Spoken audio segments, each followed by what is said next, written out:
Casey's General Store. We do see a very nice rally after they reported better than expected Q4 results. Profit growth 55%, Pete. Now, I've never been in a Casey's, to my knowledge, Pete. I've never been in one. But to have this grow this fast is pretty amazing.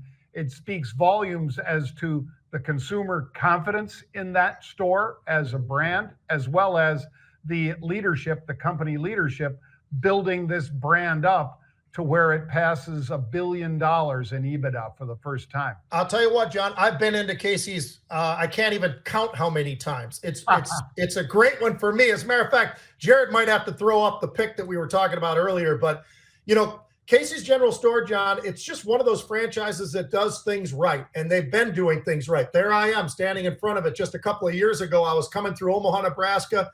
And I was on my way back, and we were going to have a whole bunch of different things and seminars and so forth that we were going to be hitting. And that was one of the ones that I had bought stock in Casey's store because I just couldn't resist it anymore, John. I mean, they do everything right. You talked about the profits.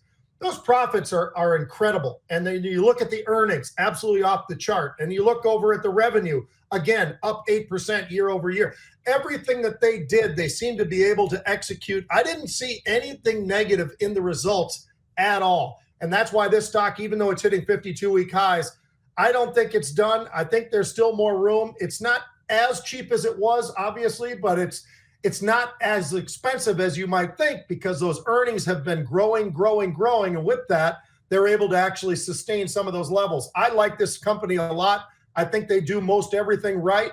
And proven by what we'd seen today in the earnings, they have had just about every single category, John, every single metric, almost everyone was going higher. That's a pretty good sign.